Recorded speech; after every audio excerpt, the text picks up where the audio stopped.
Bilang sa mga buha sa mga apostles,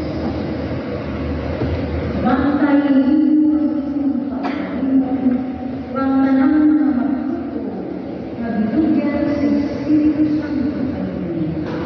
At imanaw sa pangsimbahan sa Diyos na nahiya pinaalis ang akalan sa iyang anak.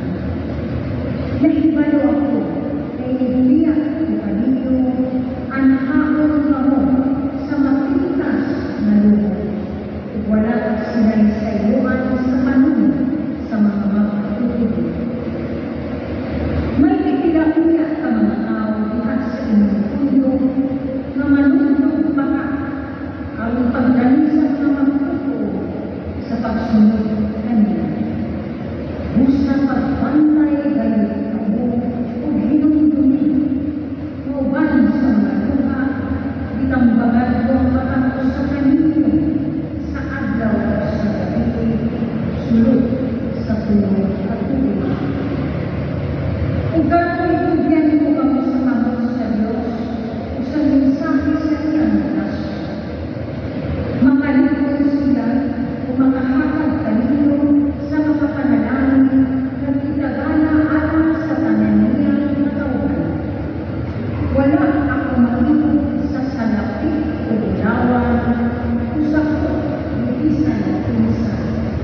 Kamu mismo nasayod na pinakakon mga kamot, naghabot at sangka sa tanan ng pinahanglan ko sa akong kapatuan. Diha sa tanan na akong hihimo, ipakita ko kanino na pinahanglan ka maghabot ang pagtabang sa mga malayako uban sa paghinungkong sa Ginoong Jesus. Mas ulahan ang pagkakal kaysa pagdawal. Kuman pinilisod ni Pablo, siya ang tanan niyang kauban, nilubod o nagpamilya. Nang hilak silang tanan o nilapos o nihalik kanya sa pagpananili. Nasubok sila pag-ayaw tungkol sa diskuso ni Pablo na hindi na sila magkita pag-usap. Niya, ihatod nila siya nagto sa sakayan. Ang tulong sa Biblia. Awiti ang Diyos o managing harian sa iyo. Awiti ang Diyos o managing harian sa iyo. Ipakita o Diyos sa inyong baho. Ang baho o Diyos na inyong igamit alam ng tanawan. Alam sa iyong templo dito sa Jerusalem, ang mga hari magdalakunta kanino mga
karon anha ako kanimo, dili ako magugay dinhi sa kalibutan, apan magpabiling sila dito. Wala ang amaan, pantayin sila diha sa gabong sa imong ngalan, ang ngalan ni imong gihatag kanako. Aron sila mausa imong nga ikaw ako salamat.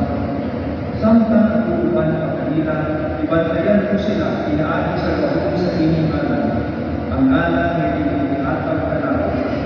Ibantayan ko sila ug walay ko sa kanila na wala gawas sa atong tao na mawala kayo, aron matuman ang kasulatan.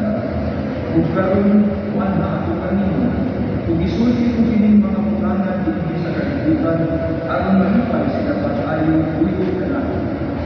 Ihatag ko kanila ang imong mensahe ug ikasilagan sila sa kalibutan, kay dili man sila iya sa kalibutan. Ingon na ako dili iya sa kalibutan. Wala ako maghanyo kanino na kumaon sila ikan sa kalibutan, kundi namantayan minuton sila batok sa yawa. Ingon na ako dili iya sa kalibutan, dili usab sila iya sa kalibutan. Imuha sila imo kayo inaagi sa kamaturan, ang imong tulong kamaturan. Ipadala ko sila sa kalibutan, ingon na ako imong ipadala kanhi sa kalibutan. Kung bumot kanila, ibugyan ko ang akong kaugalingon, ganha kanino, aron mahimong isang sila.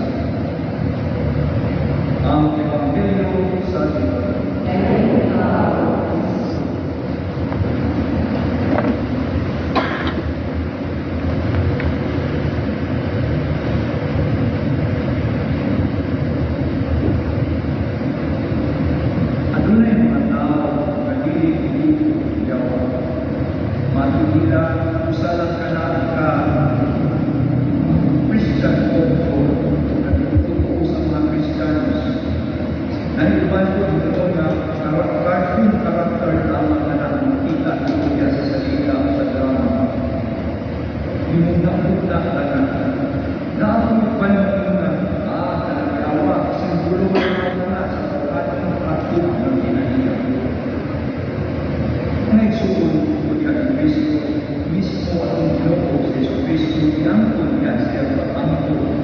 Alam sa iyang natinungan na panalipdan nila untat sila batok sa yawa kung sa iyang mga pagpanglimpo sa tao.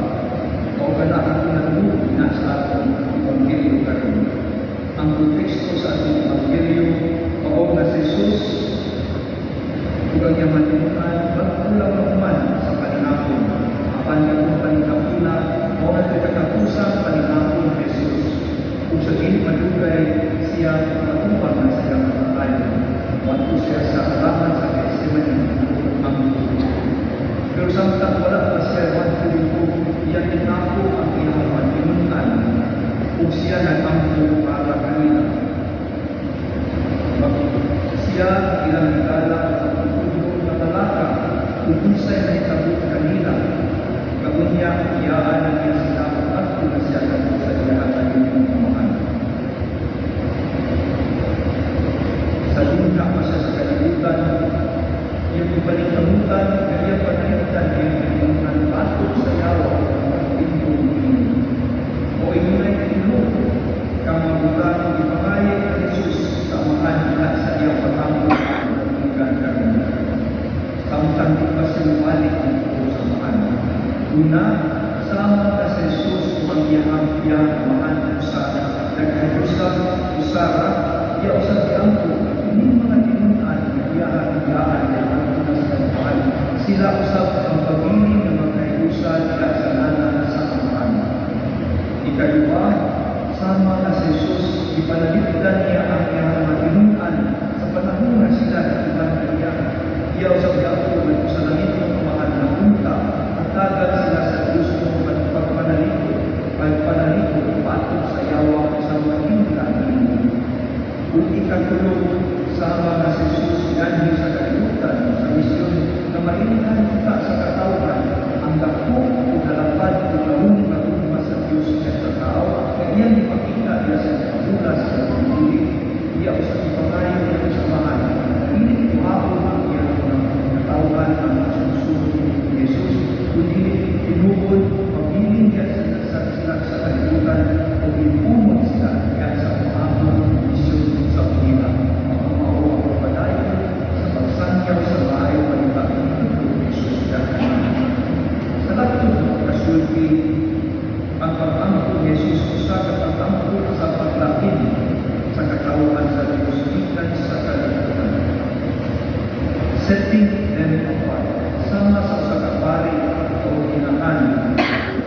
laing para sa katuyuan ng mga pagkatiman sa espiritual, balik sa samahan.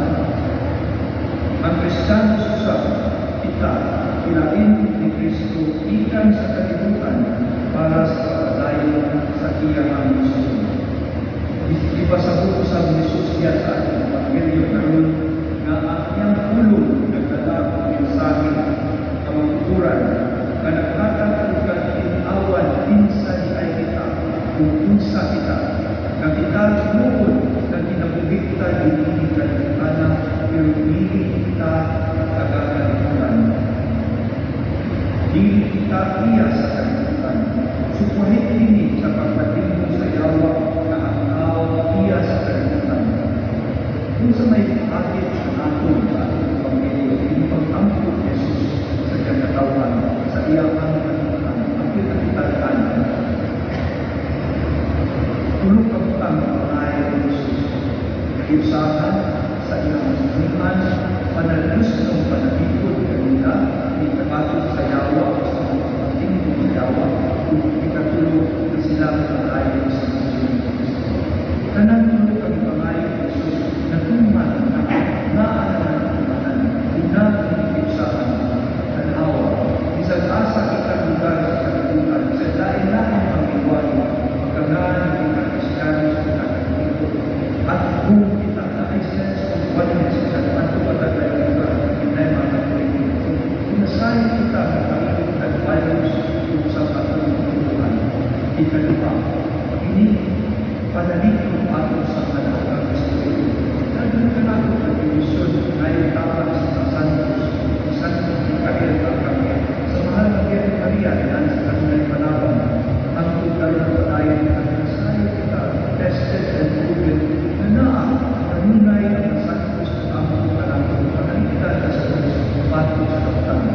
Ikatulog, inimisyon, isang tingaling ilit ang kanan, nagaan ang misyon patunay ng misyon sa pamilya, na anak kalukoy, kanang pagpapakawala, pag-usapan, hindi anak kita manutang sa katao, naasa kita sa susunod at kabalan. That sense of mission, that sense of compassion. Ito ang anak ng susunod. Hindi pang-ampo ng Jesus. Ako ba rin ibuhan ang daw-daw? Ako ba rin sa ikan? Yes, mismo sa pamilya. Kita ba ang sa kaisahan? Kita ba rin sa pamilya? Ang nagpapatapat we are divided in pamilya. Mismo sa katilingan. Ganang na ang kapatindog sa yawa. Tingali, tingita, yes, we are aware about the evil one. Yung kasi na itong kalimog mismo we are controlling the evil one. Dahil ang magamit sa social media, sayang nila ang sa kalautan, pero we are avoided, or we ride on people. Huwag nagtulong, inimisyon ni Kristo. At sa pagkatipan, sa iyang katauhan, ang activity in our daily lives, the vocation we are doing. Tinaog na isuod din na sa yan ang pag-angko ni Jesus. Pinitang ang Kristiyanas. Ilain niya sa kalibutan, pero hindi na kita pinitagaan ang misyon. Saman sa Pablo sa pagkabasa na siya, usap ng sinatin at iusahan sa kapiliban ng mga Kristiyanos sa mga panahon. Siya usap na sinatin ang panaligot sa Diyos. Ikatulog na anak sense of mission. Atong padayon sa Diyos sa atong pangpanang ng pagpilitin. Ipusa man ato ang pinabuhin ko, kumusta man ang pinabuhin ka rin. When it comes to moving out my Christian faith, moving the